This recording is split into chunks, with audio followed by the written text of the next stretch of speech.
eu vou te cumprimentar. Assim, oi, mano, tudo bem? Prazer. Aí tu, oi, tudo bem? Então a gente fala numa região muito de garganta. A gente fala o tempo todo aqui. As nossas vogais são todas assim, atravessadas, então é tudo muito duro. Pelo padrão linguístico mesmo. Exatamente. O padrão linguístico da língua portuguesa, ela machuca. Sabe? Ela machuca. Então, e o americano não, tu vai conversar com ele, hello, how are you? I'm fine. A fala dele já é leve. Então, o português, tu fala em uma região e tu canta em outra.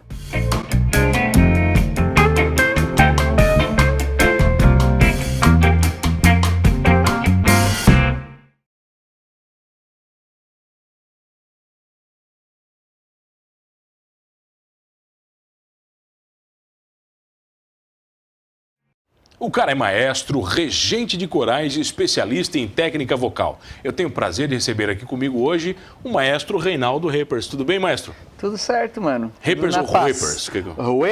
Reppers, desde que não me chame de alguns nomes aí que já me chamaram. Ele chama estranho, ele chama os nomes errados. Tem uns aí que chega, só falta me xingar. Vem cá, maestro, a paixão pela música começa cedo? Cara, foi muito cedo, desde sempre, do colo da mãe que cantava pra gente, né? Eu acho que isso tu também teve o prazer de Mas tem umas mães que cantam mal, né? Eu acho que é por isso que alguns não seguem. Não seguem, né? Tem umas mães que cantam mal demais. Mas sua mãe cantava bem? Minha mãe cantava bem, sempre participou de corais, meu pai sempre participou de corais. Então você teve desde pequeno? O contato foi muito cedo. Lá na minha cidade, ainda eu tive muita sorte que nasci num vilarejo muito pequeno, mas que tinha uma cultura muito forte, né? Tanto na igreja quanto nas escolas, né? A gente aprendeu a ler partitura nas escolas, naquela época era normal, inclusive minha mãe me ensinava. Hoje não acontece mais isso, maestro? Hoje está tendo uns movimentos aí, né? Inclusive, eu li uma notícia recente que um vereador do Rio de Janeiro conseguiu implementar uma lei lá agora que vai ser obrigatório o ensino de música nas escolas, né? E esse ensino de música com técnica? Isso. Agora, como eles não têm profissionais o bastante, porque a licenciatura em música é uma coisa muito recente, né? Eu me licenciei só faz uns 2 anos e é difícil tu encontrar na região. Então, tem poucos licenciados em música para dar aula. Para ser professor, né? Para ser professor, né? Para que ter a pedagogia, né? E então eles estão abrindo para profissionais que tenham algum contato com música, que tenham capacitação, né? Mas não há licenciatura. Depois eles vão melhorando isso. Mas antes de ser maestro, você começa a cantar em corais ou não? Sim, eu comecei desde cedo. Lá pelos 8 anos eu já entrei para um coral, né? Lá na minha cidade coral? Tinha um coral muito bacana lá. Já é uma cultura que veio lá da Alemanha. O meu primeiro maestro era um alemão, o padre José Mühlhoff. Ele tinha essa cultura... Com esse nomezinho devia ser bem tranquilo ele. Não, era bem de boa. Era de boa, não é? Quando ele ficava bravo, ele quebrava a vareta do violino na cabeça da criança, mas fora isso, tudo certo. Nossa, que tranquilo, né? Ele era que paz, né? Tranquilo. Mas, pelo menos, as crianças eram disciplinadas, né? Hoje em dia, não é o que a gente tá vendo por aí, né? Infelizmente. Você cantou no coral daí infantil muito tempo? Eu cantei durante o tempo que ele pôde nos manter. No caso, eu fiquei 3 anos no coral e ele já estava bem idoso, né? Então, eu cantei 7, 8, 9 anos. Daí o coral acabou. Infelizmente, não teve ninguém para dar sequência. Cidade pequena, aquela coisa toda, ninguém tinha a capacidade de reger o coral infantil. O coral adulto existe até hoje, apesar do grupo ser pequeno, mas ele existe até hoje. E daí você vai estudar música? Ou vira músico? Como é que é? Cara, primeiro eu entendo muito a música como um aliar, um juntar de prática e teoria. Então não basta tu só estudar, porque tu tem que te arriscar também. Então, por muito tempo eu fui prática, muito tempo. Então, depois que o coral acabou, eu me envolvi com aprender violão, tinha um professor lá que deu umas dicas, depois comprei aqueles livrinhos lá da época, Leandro Leonardo, Zé Camargo e Luciano. Aqueles clássicos, clássicos. Não, tinha internet, então o que eu tinha contato eram esses livrinhos, né? Então, durante muito tempo, eu me dediquei ao violão, cantava naquela turminha ali, até os 16, 17 anos. Aí, quando eu fui morar em Braço Norte, que eu saí daquela cidade que tinha 600 habitantes, fui morar em Braço Norte, comecei a tocar em bandas.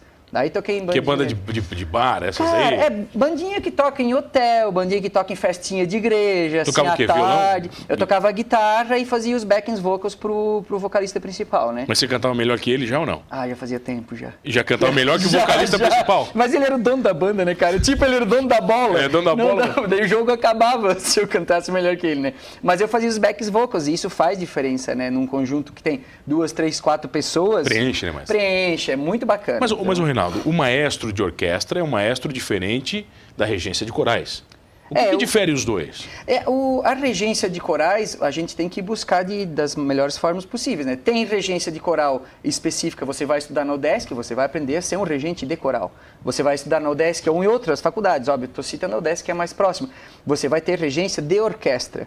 Mas você também pode procurar outras opções. Existem cursos curtos, né, que foram os que eu fiz. Eu não tenho formação de regência na faculdade. Você tem vários cursos? Eu tenho os cursos de regências que eu fiz, principalmente no Rio Grande do Sul. Tem uns cursos bem fortes. Inclusive agora em julho, estou indo para um novo curso lá em Itajubá, Minas Gerais. Que daí é um curso que te coloca muito mais voltado para a técnica vocal. Também. Até porque o instrumento do coral é a voz. É a voz, exatamente. É fundamental quando você trabalha com um grupo de pessoas que você trabalha com a voz, você tem que entender da anatomofisiologia vocal, você tem que entender o que acontece com aquele aparelho. Assim como um regente de orquestra, ele tem que entender o que o fagote faz, o que o violino faz, o que o violoncelo faz, cada um no seu. Mas a voz, eu creio que é uma responsabilidade muito maior. Porque um violino, se tu arrebenta uma corda, tá tranquilo, tu vai lá e troca a corda. Agora, a prega vocal, não, né? Já foi. Já foi, não tem mais mas volta. Existem muitos tipos diferentes de voz. Sim, sim. E o coral, ele se apropria de todos eles? O coral, ele varia muito de coral para coral, né? A gente tem os corais iniciantes, onde as pessoas ainda são amadoras, ainda não têm muito conhecimento.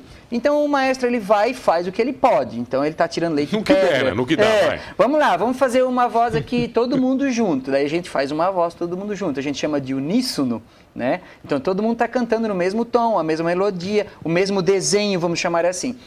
Aí, depois de um tempo, ele vê que dá para botar uma segunda. Aí ele começa a colocar uma segunda voz. Daqui a pouco bota uma terceira. Quando ele vê, ele está com 4 vozes. Se ele chega a um patamar onde um coro consegue cantar 4 vozes, ele já pode pensar em uma 5ª voz, ele pode pensar em uma 6ª voz. Não o tempo inteiro, porque daí a música fica chata, enjoada também, com muita harmonia. Uma harmonia de 4 vozes já é muito bonito. 5 vozes fica legal em alguns pontos da música. Tá, mas é um exemplo a quem está em casa, por exemplo, que tem a voz mais grave e a voz mais aguda. Sim, sim. Quais são os tipos de vozes principais? Nós temos os mais normais, vamos chamar assim, que a gente conhece, são entre mulheres sopranos e contraltos, onde as sopranos são as que cantam bem fininho. E mais leve, né? Essas são as sopranos. As contraltos são as mulheres que têm a voz mais grave, tipo Ana Carolina, Cássia Eller, são exemplos. Se você ouvir Paula Fernandes, isso é uma contralto, né? A Elis Regina já tinha uma voz mais aguda, né? A Elis fazia o que ela queria, né? Ela tinha capacidades fora do comum, né? Vamos chamar assim. Mas ela acessava uns agudos bem legais, assim. Marisa Monte, por exemplo, é um exemplo bom disso também? Marisa Monte, ela é uma mezzo-soprano. É o terceiro que eu não citei, né? Ela tanto vai para os graves quanto os agudos, mas ela não chega no muito agudo, ela chega no médio agudo. Mas ela machuca também com a voz dela, dá uma judiada, canta demais, né? Ela canta muito, demais, né? E eu acho assim, tem alguns exemplos muito bacanas que as mulheres podem seguir como técnica vocal. Ou, vou imitar uma voz, quem é que eu procuro? A Marisa, a Paula Toller. A Paula Toller, ela parece que ela tá, assoviando enquanto ela tá lá de boa. Cara, isso é incrível, sabe? Ela nunca faz força. Tu não vê ela se esgaçando, fazendo força, as veias saltando para cantar. Não, ela tá sempre aqui. Lágrimas de chuva. Aqui, ó. Bem tranquilo. De boa, sabe? Então, o cantor, ele tem que buscar essa identidade para si. Um conforto vocal? Exatamente. O cantar não pode exigir força. Ele vai ter uma certa... eu vou fazer um pouco de força, mas não é uma força excessiva, onde tu sente cansaço depois, onde tu sente dor depois. Se está sentindo dor, se está sentindo rouquidão, sentindo cansaço, não é legal. Tem alguma coisa errada na história. Tem alguma coisa errada. Eu acho mas vamos que lá. Essas são as 3 mulheres, é isso? Isso. E os homens? Contralto, soprano e mezzo-soprano.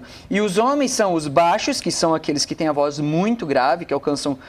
se vocês forem na internet e botar baixo gutural, vocês vão ver vários exemplos de pessoas que parece que é um arroto, assim, tá lá, nem parece som. Aí tem os barítonos, que eles alcançam uns médio graves, mas eles chegam a certos agudos. E tem os tenores, que são bem agudos.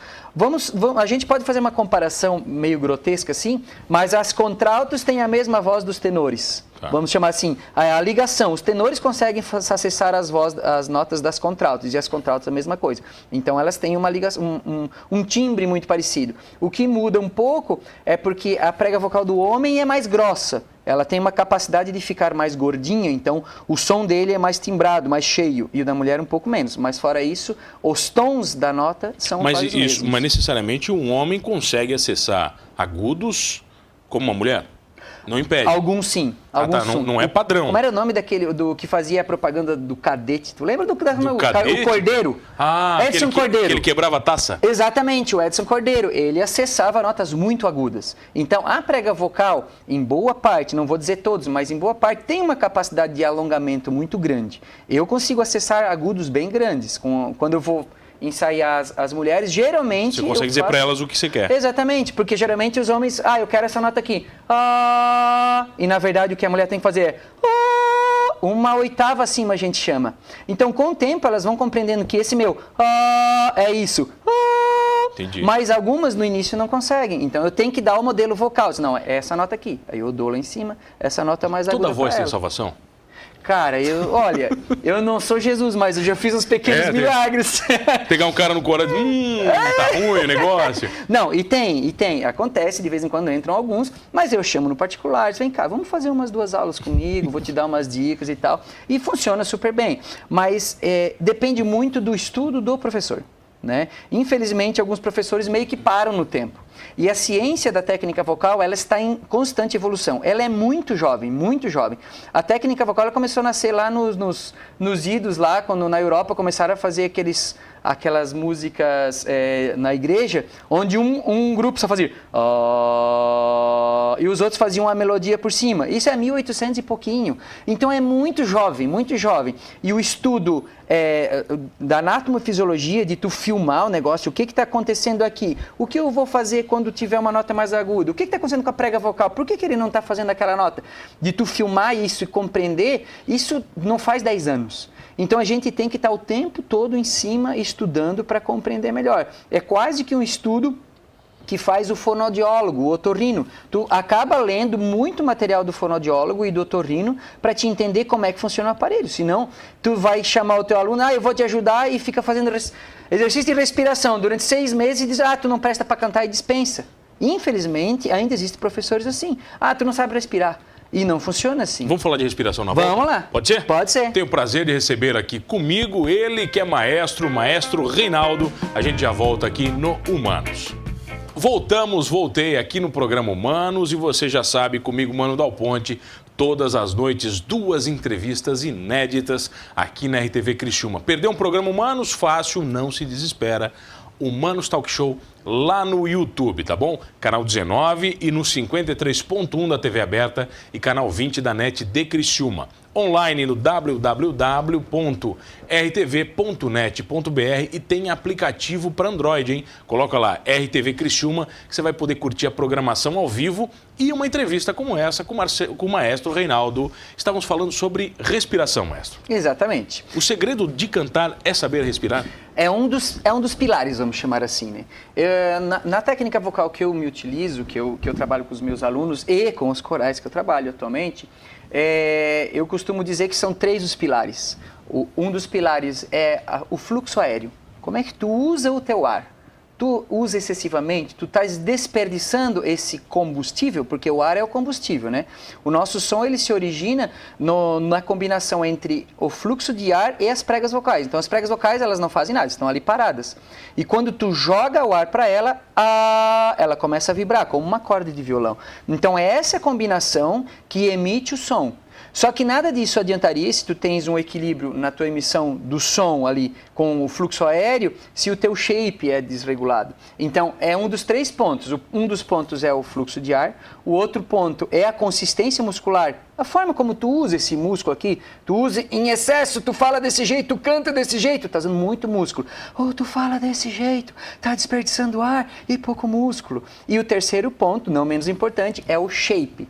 O shape é o espaço que compreende aqui, que vem da laringe, que é onde origina o som, até os lábios. Esse espaço é onde ressoa o nosso som, onde ele se repete, vamos chamar assim. Essa sala é um campo de ressonância. E o nosso espaço daqui até os lábios é um campo de ressonância. Agora, tem uma coisa que as pessoas não sabem, né, maestro?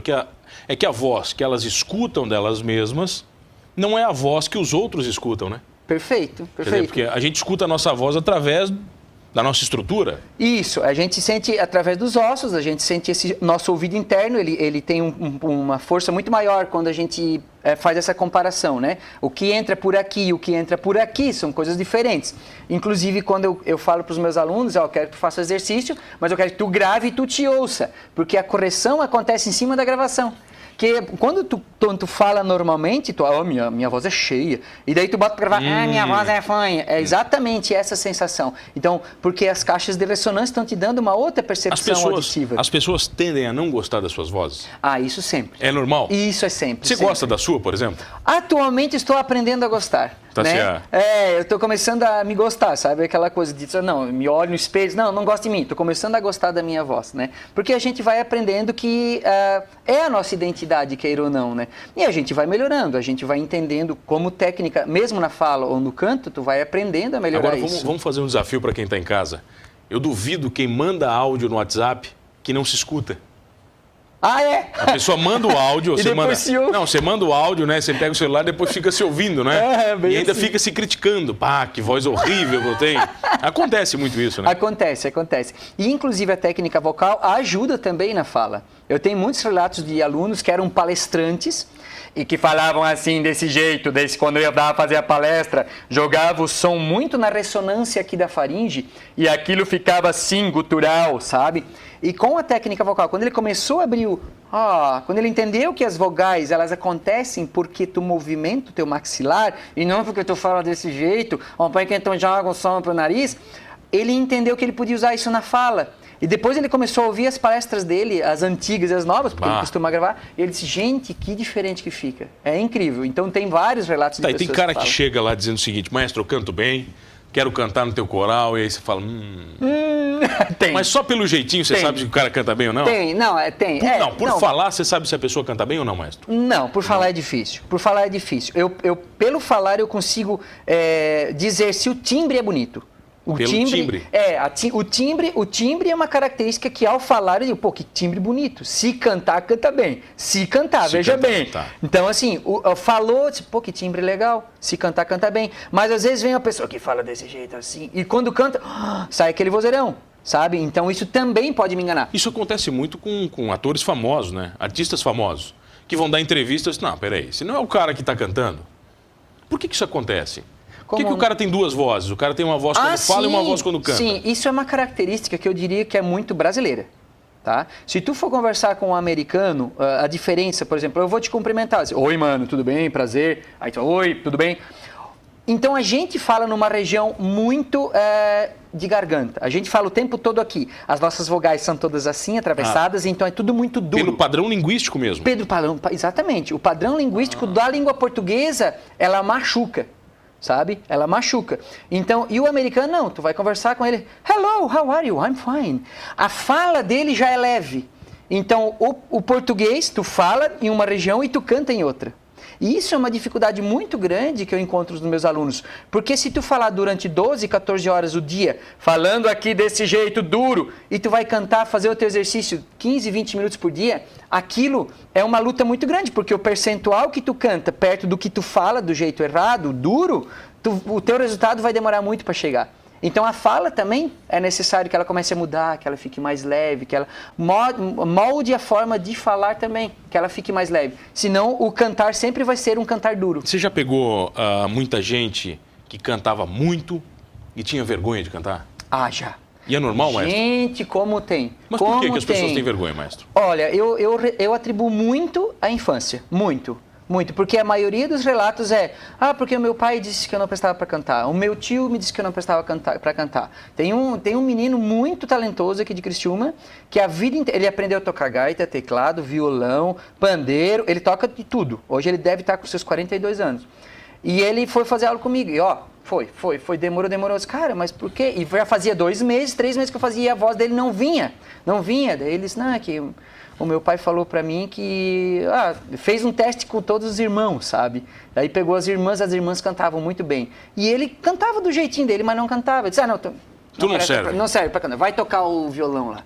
E aquilo é muito forte. Quando um adulto que tu tens confiança, um adulto que tu ama, diz assim, tu não presta pra cantar, pode ser o pai, pode ser o tio, pode ser um professor, pode ser um mal intencionado, mas aquilo marca. Aquilo prende, porque o nosso sistema aqui fonador, a laringe, a função dela não é cantar. A função dela é nos proteger. Quando tu engole, ela fecha a glote para te não te afogar. Quando tu vai fazer força, pode ver, tu vai fazer força aqui, tu não consegue falar. Ela trava. Então ela tem a função de proteção. A última função dela, que nós criamos, nós seres humanos criamos, foi falar e cantar. Então, se o meu pai falou, não sei para cantar, eu travo aqui e acabou. Acabou, não sai. Então é todo um trabalho psicológico. Depois que ele me contou isso, eu comecei a fazer outros movimentos com ele, que saiu. Hoje ele canta super bem, não tem problema nenhum, canta nos corais comigo e show de bola. No geral, quanto tempo uma pessoa demora para aprender a cantar? Cara, varia um pouco, mas assim, depende da boa vontade, principalmente. Porque a técnica vocal é como uma musculação. Tu vai numa academia e o professor vai te dar alguns exercícios. Se tu for uma vez por semana, tu vai ter um resultado. Se tu for 3, é outro. Se tu for todo dia, é outro. Então, eu faço a minha aula uma vez por semana e eu passo um exercício de 5 a 10 minutos.